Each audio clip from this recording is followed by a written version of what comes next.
تو یہ ویڈیو آذربائیجان کے بارے میں ہے، اور اس ویڈیو میں ہم ڈیٹیل سے اس خطے کو ڈسکس کریں گے، جس میں پرشین امپائر کا انفلوئنس بھی آتا ہے، مسلمانوں کی خلافت بھی آتی ہے، اور پھر ماڈرن ورلڈ کو بھی ڈسکس کریں گے۔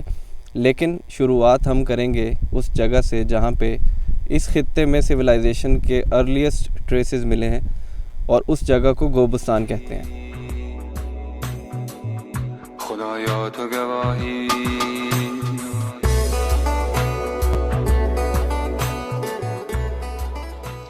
ہیومن نالج سے بات سٹارٹ کرتے ہیں۔ میرے ساتھ سارہ بلال احسن ہے، ان کے ساتھ بھی ڈسکشن کریں گے، آپ کے ساتھ بھی کریں گے۔ انسانی تاریخ کو ہم نے جتنا اسٹڈی کیا ہے، جتنی سویلائزیشنس کے بارے میں ہم جانتے ہیں، کچھ فیمس نام ہے جیسے کہ پرشین امپائر کا ہمیں پتہ ہے، گریک امپائر کا پتہ ہے، اینشنٹ انڈین امپائرز کا ہمیں پتہ ہے، اور ایجپشنز ہیں، اور پرو والا جو آپ بتا رہی تھی، میکسیکن ہیں، مائنز اور انکاز۔ بالکل۔ لیکن ہم اپنا ہیومن نالج جو میکسیمم پش کر پائے ہیں، آئی تھنک وہ 5,500 یا 6,000 سال تک میکسیمم ہمیں نالج ہے، یا ہم ان کو اسٹڈی کر پائے ہیں ڈیٹیل سے۔ لیکن ایسے تو نہیں ہے کہ اس سے پہلے سویلائزیشنز نہیں تھی دنیا میں۔ And coming back to this region Azerbaijan, یہاں پہ سب سے زیادہ ہم ایسوسیٹ کرتے ہیں پرشین امپائر کو، اور پرشین امپائر کے جو ارلیسٹ جو نون ٹریسز ہیں وہ ہمیں 600 یا 700 BC سے سٹارٹ ہوتے ہیں۔ اس سے پہلے یہاں پہ جو سویلائزیشن کے ٹریسز ملے ہیں، یہاں پہ یہ جگہ ہے گوبستان، جس کو ایک نیشنل پارک بنا کے بہت اچھی طرح پریزرو کیا، ماڈرن ڈے آذربائیجان کے اندر آتے ہیں۔ تو اس کے بارے میں ڈیٹیل سے سارا آپ کے ساتھ بات کریں گی، لیکن میں آپ کو تھوڑا سا انٹروڈکشن دے دیتا ہوں کہ ایک ٹائم لائن سمجھانے کے لیے کہ ایک نیولتھک پیریڈ ہوتا ہے جو کہ سٹون ایج کا بالکل لاسٹ پارٹ کنسیڈر کیا جاتا ہے، اور وہ پیریڈ بنتا ہے آج سے 8,000 سال سے لے کے 12,000 سال پرانا عرصہ جو ہے، وہ 4,000 سال کا جو عرصہ ہے اس کو نیولتھک پیریڈ کہتے ہیں۔ اس سے پہلے کا جو سارا ایرا ہے وہ سٹون ایج اس کو کہتے ہیں۔ اسپیسیفکلی اگر بات کی جائے تو 18,000 سے لے کے 20,000 سال پرانا جو ٹائم ہے اس کو پیلیولتھک ٹائم کہتے ہیں۔ اور یہاں پہ جو سٹون کارونگز کے دوران ہمیں ہنٹر گیدررز کی جو انفارمیشن ملی ہے کہ جو لوگ یہاں پہ رہا کرتے تھے، ان کی آرکیولوجیکل ایج بتاتی ہے کہ یہ تقریباً 18 سے 20,000 سال پرانے ہیں، یعنی کہ پیلیولتھک ٹائم کے ہیں۔ تو اس گوبستان ایریا کے بارے میں اور ان پیٹروگلفس کے بارے میں، اس سویلائزیشن کے بارے میں سارا آپ کو ڈیٹیل سے بتائیں گی۔ یہ پیلیولتھک ایرا کی ہے، limestone carvings rock formations پہ، and very vivid, very clear, اور کہیں کہیں یہ انڈیکیشن آتی ہے کہ یہ سٹون یا کسی میٹل انسٹرومنٹ سے بھی کارونگ ہوئی ہوئی ہے۔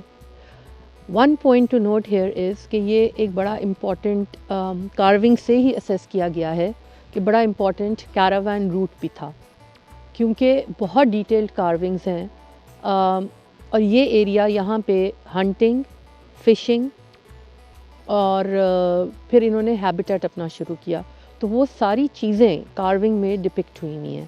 اس کے بعد نیولتھک یہ ایرا کے بعد یہ پیلیولتھک جب شروع ہوا ہے تو پھر ہیومنس کو سیٹل ہونے کا بھی شوق شروع ہوا۔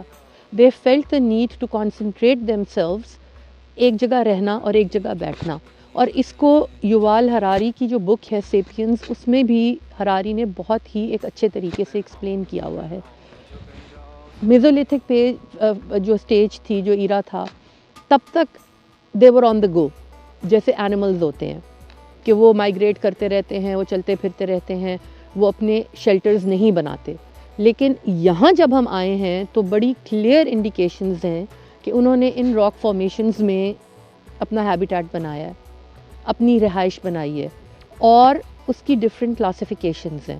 آپ کو ایک ایریا اسپیسیفکلی نظر آتا ہے شیلٹر جو کہ ہنٹرز کا ہے، پھر آپ کو ایک ایریا جس میں صرف بلز اور آکسن کی تصویریں ہیں کہ وہ شاید ان کا وہ ہے جہاں پہ انہوں نے اینیملز کو رکھا ہوتا تھا۔ دین another very interesting area is the area جس کو کروڈلی پروبیبلی میں کہوں گی کہ برتھنگ ایریا یا دا فرٹیلیٹی ایریا، اس میں اتنی کلیئر کارونگز ہیں ایچ ہوئی ہوئی of women who are very visibly pregnant.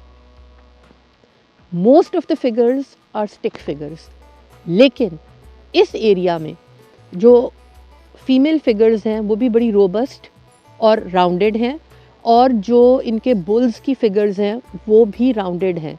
تو this is the time when people, human beings started to settle. چه نغز است و چه خوب است و چه زیباست خدایا، چه گرمیم از اینش، چه خورشید، چه پنهان و چه پیداست خدایا. ہم 15 کلومیٹرز آف روڈنگ کر کے آئے ہیں، اور جو ڈرائیور ہمیں لے کے آیا تھا ہی از 68 ایئرز اولڈ، اور اس نے جیسے چلائی ہے نا، amazing.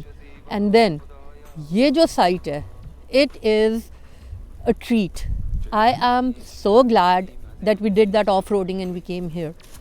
Active volcanoes spewing mud, just like a regular volcano which spews lava, یہ مڈ اسپیو کرتا ہے. اور ابھی ہم آپ کو دکھائیں گے کہ وہ ایسے ببل جو یہ ہو رہی ہے، وہ ببل ہوتے ہوتے it falls out of the creator, اور وہ پورا نیچے سارا جو ہے نا اٹس فل آف مڈ، اور وہ اس کے اوپر ایڈ آن ہوتا جاتا ہے. Really an amazing phenomena. الحمد للہ، مطلب اللہ تعالیٰ کی قدرت از ایوری ویئر.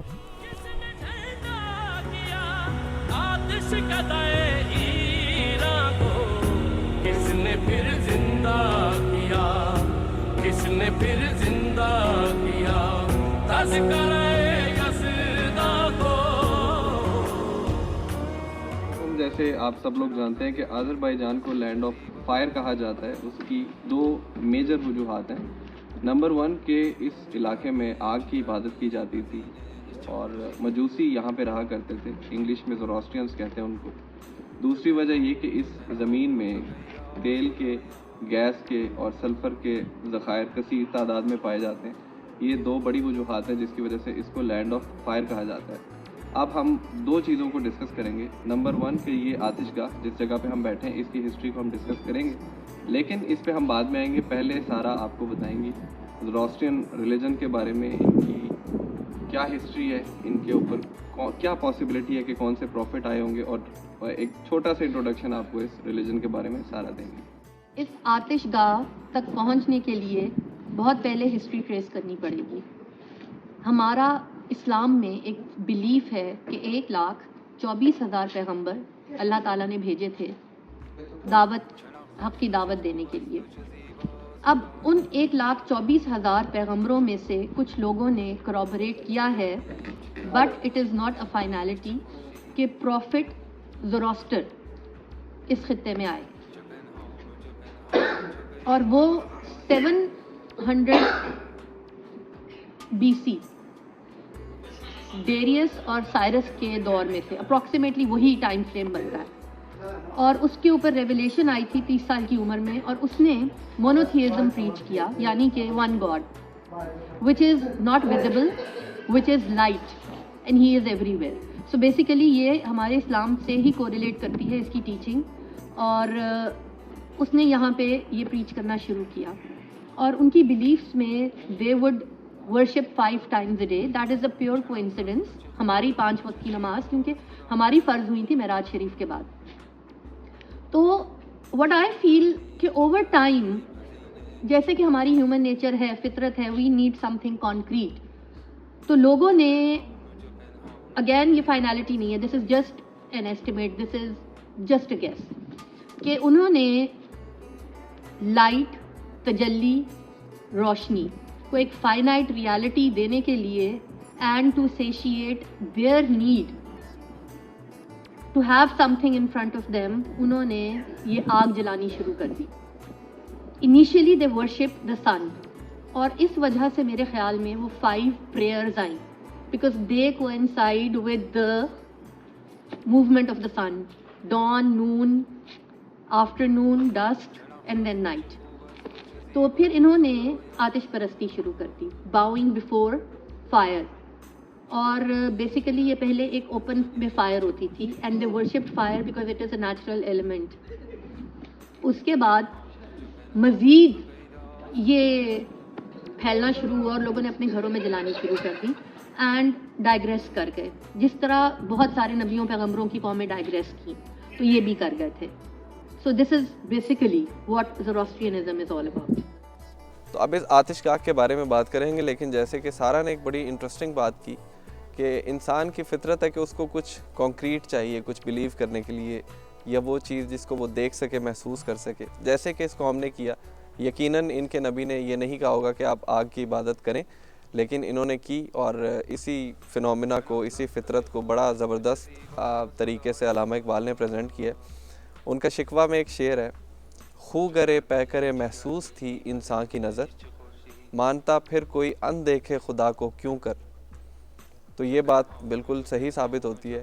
اور coming back again to this آتش گاہ, تو یہ ماڈرن سٹرکچر جو آپ کو دیکھنے میں مل رہا ہے, یہ 17th سینچری میں بنایا گیا تھا, لیکن ایکچول میں اس آتش گاہ کی ایج کافی پرانی ہے. اس کی پرانے ریمینز بہت کم تعداد میں ہیں, اور ان بنیادوں کی تعداد اتنی کم ہے کہ اس کی آرکیولوجیکل ایج ایگزیکٹلی ڈیفائن کرنا کافی مشکل ہے.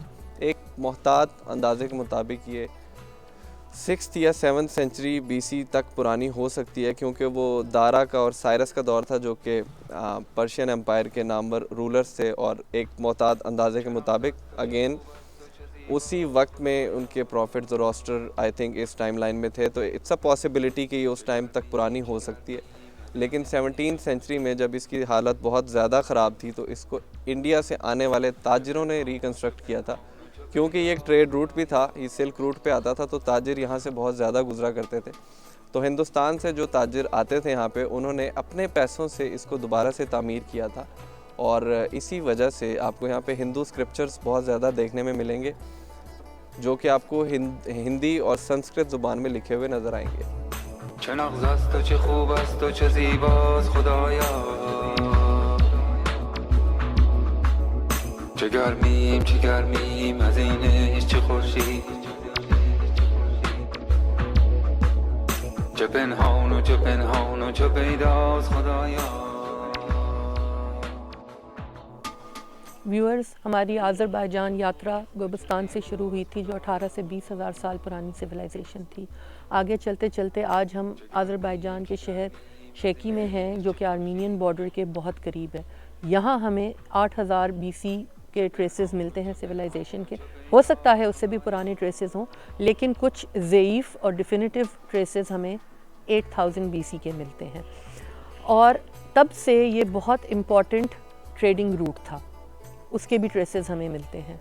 ہوتے ہوتے بیکاز یہ بڑی امپورٹنٹ جگہ تھی, یہاں پہ آرمینینز نے ٹیک اوور کیا. آرمینین انفلوئنس, بیکاز یہ بارڈر کے پاس ہے, تو ان کا بہت اسٹرانگ انفلوئنس تھا, اور یہاں پہ کرسچینٹی بڑی اسٹرانگ تھی. اور ہوتے ہوتے اور مختلف سویلائزیشنس کے انفلوئنسز بھی آئے, جن میں نوٹیبلی نادر شاہ, امیر تیمور, ہلاکو خان, اور بہت سارے اس طرح کے اور رولرز نے اس پوسٹ کو اپنے انڈر کرنے کی کوشش کی, بیکاز اس کی اسٹریٹجیکلی پوزیشن بہت اسٹرانگ تھی. اور 12th سینچری سے یہ بہت ہی امپورٹنٹ اور کروشل سلک روٹ بن گیا, اور یہ جو شیکی شہر تھا, یہ ایک بہت امپورٹنٹ ٹریڈنگ پوسٹ بن گئی. اینڈ بیکاز آف دس یہاں پہ بہت ساری ٹرائبس جو کہ خانیٹس تھیں, وہ یہاں آ کے سیٹل ہوئیں under different flags, under different Khans. تو ان میں سے ایک جو خان تھا, اس کا یہ پیلس ہے سمر پیلس. یہ بنا تھا لیٹ 18th سینچری میں, 1797 ٹو بی ویری ایگزیکٹ. اب سنس یہ بہت امپورٹنٹ سلک روٹ تھا اور بہت کلچرز یہاں سے آتے تھے, تو اس پیلس میں ان کا ساروں کا بہت خوبصورت انفلوئنس ہے. آپ جو پینٹنگز آن دا وال ہیں, اتنی رچ پینٹنگز ہیں, بٹ سیڈلی انہوں نے ہمیں ان کی ویڈیوز نہیں بنانے دی. وہ پینٹنگز, اس میں آپ کو پرشین کلچر ملتا ہے, اس میں آپ کو سب کانٹیننٹل کلچر ملتا ہے, اس میں آپ کو منگول کلچر ملتا ہے. It is an amalgamation of all the cultures who tried to actually get hold of this very important trading post. چه نغز است و چه خوب است و چه زیباست خدایا, چه گرمیم از این عشق چه خورشید, چه پنهان و چه پیداست خدایا.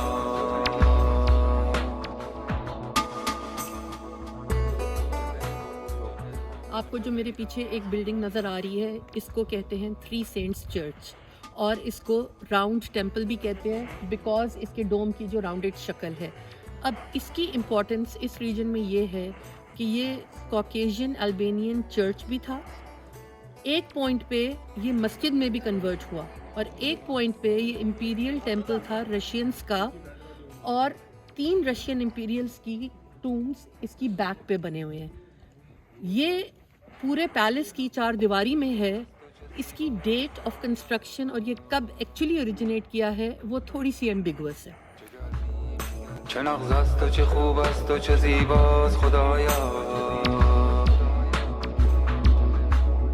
چه گرمیم از اینش چه خورشید. ویورز, میرے پیچھے جو آپ کو بلڈنگ نظر آ رہی ہے اس کا نام ہے چرچ آف کیش, اور یہ جارجین چرچ تھا which was constructed around 12th century. It later on became a Chalcedonian church, Albanian Caucasian church. یہاں شروع میں بہت زیادہ لوگ ٹرن اپ کرتے تھے اور بہت زیادہ یہاں پہ سروسز ہوتی تھی. Eventually died out because eventually Christianity in this region died out. Coming back to Azerbaijan جو ہمارا مین فوکس ہے, یہ central Asian region. We will go back to the onset of the Persian empire جو کہ 550 BC میں شروع ہوئی. اس کے کتنے ایراز تھے, اس کے کتنے دور تھے, اور اس کا کیا انفلوئنس یہاں ہے, یہ ساری ڈیٹیل آپ کو راؤ عبداللہ بابر بتائے گا. تو اس آذربائیجان ریجن کے اندر ہم لوگ ابھی تک سویلائزیشنز کو ٹریس کرتے آئے ہیں, اور اسی ٹائم لائن میں ایک اور چیز کا ذکر کرنا بہت ضروری ہے, اور وہ یہ کہ 550 BC میں پہلی پرشین امپائر بنائی گئی جس کو سائرس دا گریٹ نے بنایا تھا, اور اس کو ایکمینڈ امپائر کہتے تھے. اس پرشین امپائر کا اس ریجن پہ کیا انفلوئنس تھا اس کو ڈیٹیل سے اسی ٹائم لائن میں ڈسکس کریں گے. 220 سال پہلی ایکمینڈ امپائر یعنی کہ پرشین امپائر قائم رہی, لیکن اس کے بعد الیگزینڈر دا گریٹ یعنی سکندر اعظم اور اس کی فوج کے جنرل سیلیوکس, ان کے لگاتار حملوں کی وجہ سے ان کی امپائر ٹوٹی, اور اس کے بعد 247 BC میں دوبارہ پرشینز نے اپنی پاور ری گین کی اور ایک سیکنڈ پرشین امپائر بنائی جس کو پارتھین امپائر کہا جاتا تھا. دین 247 BC سے لے کے فاسٹ فارورڈ کرتے ہیں 224 AD, اسی امپائر کے اندر بغاوت ہوئی, کو ہوئی, اور ایک تھرڈ پرشین امپائر بنائی گئی جس کو سیسنڈ امپائر کہا جاتا تھا, جس کو ہم اردو میں کہتے ہیں ساسانی امپائر. جو تھرڈ پرشین امپائر یعنی کہ ساسانی امپائر 224 AD میں بنی, اس کے پہلے رولر کا نام ارداشیر تھا, اور اس علاقے کو شیروان کہا جاتا تھا, اور یہ اس پرشین امپائر کی ایلائی اسٹیٹ ہوا کرتی تھی. ارداشیر نے یہاں کے رولرز کو فارسی زبان میں ایک ٹائٹل دیا تحفے کے طور پہ, شیروان شاہ. تو یہ ٹرم وہاں سے اوریجنیٹ ہوئی. چه نغز است و چه خوب است و چه زیباست خدایا, چه گرمیم از اسلام دنیا میں آیا تو اس وقت 2 بڑی امپائرز حکومت کر رہی تھی, جس میں سے ایک رومن امپائر تھی اور ایک پرشین امپائر تھی, اور یہ وہی تھرڈ پرشین امپائر تھی ساسانی امپائر, جس کا ایونچولی پھر مسلمانوں کے ہاتھوں ہی خاتمہ ہوا حضرت عمر کے دور خلافت میں ان 671 AD. اور اس کے کچھ ہی عرصے بعد بنو امیہ کے دور میں عرب سے ایک یزید ابن مزید نام کا بندہ ہجرت کر کے اس کوکیشین ریجن میں آیا, اور انہی کا پوتا حیثم ابن خالد اس علاقے کا پہلا مسلمان شیروان شاہ بنا.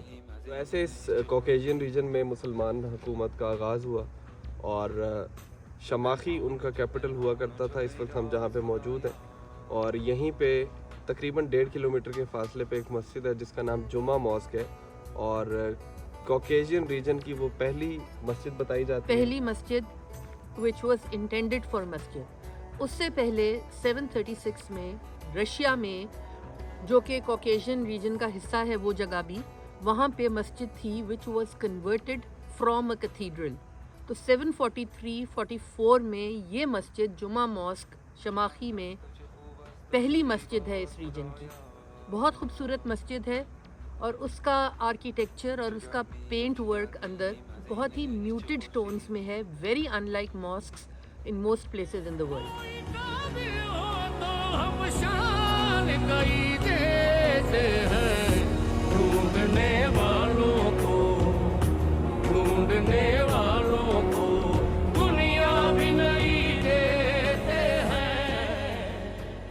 یہاں ہم بیٹھے ہیں اور مجھے یاد آ رہا ہے اس ریجن سے ریلیٹڈ شکوہ جواب شکوہ میں علامہ اقبال نے ایک وہ شعر لکھا ہے جو تم اکثر مجھے بتاتے ہو. Do you remember which one I am talking about? بالکل. یہاں پہ سینٹرل ایشیا اور منگولین ریجن سے ہی ایک قبیلہ ہجرت کر کے اناتولین ریجن کی طرف گیا تھا.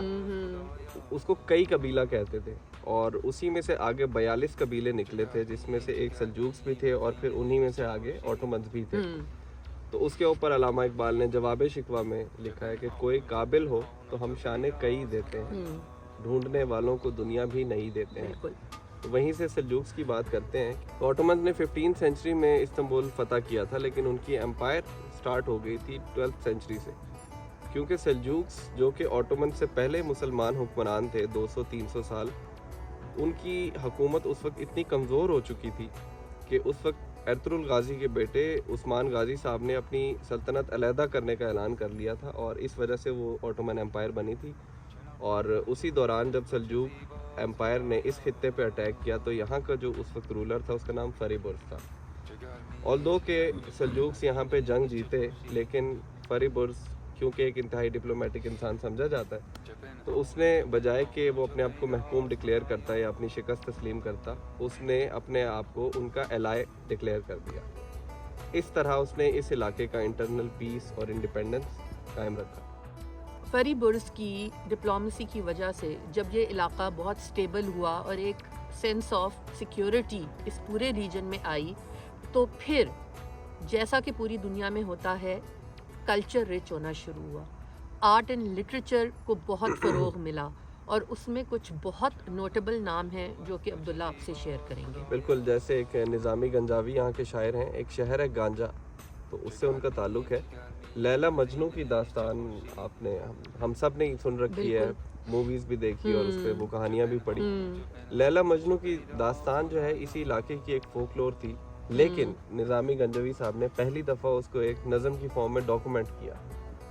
اس طرح یہ چیز ہمارے کلچر تک بھی پہنچ گئی ٹریول کر. دوسرے ایک اور نوٹیبل ان کے جو پوئٹ ہیں خاقانی صاحب ہیں, اور خاقانی صاحب نے ہسٹری کے بارے میں بھی کچھ لکھا ہے اور انہوں نے یہ لکھا ہے کہ جی فریبرز صاحب جو تھے یہاں کے رولر, وہ یہاں کے پہلے مسلمان شیروان شاہ تھے جو کہ سعودی عرب گئے تھے حج کرنے کے لیے. اس وقت شیروان ڈیناسٹی کا کیپٹل شماخی سٹی ہوا کرتا تھا اور اس وقت ہم یہیں پہ موجود ہیں. اور اس شہر کے اندر انہوں نے فورٹریس والز بھی بنائی تھی اور میڈن ٹاور بھی بنایا تھا اور انہوں نے اپنا پیلس بھی بنایا تھا. لیکن یہاں پہ 11 بہت بڑے زلزلے آئے جس کی وجہ سے شہر مکمل تباہی کی طرف چلا گیا اور اس کی وجہ سے 12ویں یا 13ویں سینچری میں ان کو اپنا کیپٹل شماخی سے موو کر کے باکو کی طرف لے جانا پڑا. تو اس طرح ان کو سمندر کی ایکسیس بھی مل گئی, وہاں سے انہوں نے اپنے کیپٹل سے ہی ٹریڈ کا بھی آغاز کر دیا. And coming to Baku, Baku جو ورڈ ہے وہ نکلا ہے فارسی ورڈ سے, باد قبا سے نکلا ہے. باد قبا کا مطلب ہے تیز ہوا, تند ہوا, کیونکہ باکو والے علاقے میں ہوائیں بہت تیز چلتی ہیں, ٹھنڈی ہوائیں چلتی ہیں, تو اس وجہ سے اس کا نام باکو ہے. عبداللہ آپ کو باکو تک کی جرنی پہ لے آیا ہے. اب باکو کے بارے میں جو تھوڑی سی انفارمیشن ہے, کچھ تو ہم نے آپ کو دی ہیں پچھلے سنپٹس میں بھی. اولڈ سٹی ہے باکو کا, چھوٹا سا اولڈ سٹی ہے. اس کے باہر جو باکو ہے that is a very very extensive Baku. Modern architecture, modern structures, culturally very modern and very rich. Holiday destination بن گئی ہے دنیا بھر کے لوگوں کے لیے. یہاں پہ آرکیٹیکچر کا بہت سارا آپ کو فیوژن ملتا ہے. اگر آپ لوگ یورپ گئے ہوئے ہیں تو بہت زیادہ یورپین اس پہ انفلوئنس ہے. French, some buildings give the impression of Roman architecture, اور modern buildings are a sheer delight. ان میں نوٹیبلی کارپٹ میوزیم کی بلڈنگ ہے which is like a rolled up carpet. And then Heydar Aliyev centre جو ہے that is an architectural marvel by Dame Zaha Hadid. بہت ہی خوبصورت building ہے اور اگر آپ اس کا ایریل ویو لیں تو وہ حیدر علییو کے سگنیچر ہے which is why it's called the signature building. اور then there are the flame towers, very very beautifully made, اور رات کو تو ایک ان کا میجک ہی اور ہوتا ہے. So we will share these in the shorts together with the video. Precious اور بہت زیادہ اچھا سمجھنا شروع ہوا. آرکیٹیکٹ تھا حاجی بابا کا بیٹا, اس نے کیو بیچ میں سے کارو کیا پہاڑ میں سے, اس کیو کو فاؤنڈیشن بنا کے تو یہ موزیلیم بنایا. اس کی خصوصیت تھی دس واز اے ہینگنگ موزیلیم. لیکن چه نغز است و چه خوب است و چه زیباست خدایا چه گرمی چیمبرز این روڈ گبالا یہ دری بابا کا موزولیم ہے. اس کی انفرادی خصوصیت تھی کہ یہ ایک ہینگنگ موزولیم لگتا تھا, لیکن عقیدت مندوں کی آسانی کے لیے اب انہوں نے سیڑھیاں بنا دی ہیں تو اب وہ ہینگنگ ایفیکٹ نہیں ہے. دری بابا کے بارے میں یہ مشہور ہے کہ وہ بہت نیک بزرگ تھے, اور جب ان کا وفات ہوئی تو بہت عرصے تک لوگوں کو پتہ نہیں لگا, اور وہ ان سٹیٹ پڑے رہے, اور ان کی باڈی بالکل ڈیمیج نہیں ہوئی تھی, تو لوگوں کا عقیدہ بہت زیادہ بڑھ گیا. یہ 1402 کی بات ہے, اور تب سے اب تک پلگرمز آتے ہیں عقیدت کے لیے, یہاں پہ چلا کاٹنے کے لیے, اربعین اس کو کہتے ہیں, اور یہاں پہ صوفی ازم کا یہ بہت ایک اسٹرانگ جگہ سمجھی جاتی ہے, اور یہ بیٹھ کے اللہ کا یہاں پہ بہت ذکر ہوتا ہے. چه نغز است و چه خوب است و چه زیباست خدایا.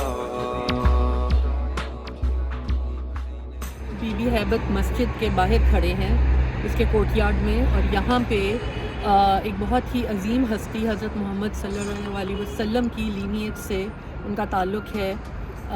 امام جعفر کی گرینڈ ڈاٹر ہیں, امام موسیٰ کاظم کی بیٹی ہیں, اور امام رضا کی بہن ہیں. یہاں پہ وہ دفن ہیں, یہاں پہ ان کا مزار ہے, اور ہر جگہ سے اہل تشیع یہاں پہ اپنی حاضری دینے کے لیے آتے ہیں, اور ان کے لیے یہ بہت ہی سیکرڈ جگہ ہے. اور اس کی ایک جو بڑی امپورٹنٹ خصوصیت ہے وہ یہ ہے کہ یہاں پہ خواتین فرٹیلیٹی کی دعا مانگنے کے لیے آتی ہیں, اولاد کی دعا مانگنے کے لیے آتی ہیں, اور یہ کہنا ہے یہاں پہ لوگوں کا, اور لوگوں کا بہت اسٹرانگ فیتھ ہے کہ within a year every woman who comes here to pray for a child conceives and is blessed with a child. چه گرمیم از این عشق چه خورشید, چه پنهان و چه پیداست خدایا.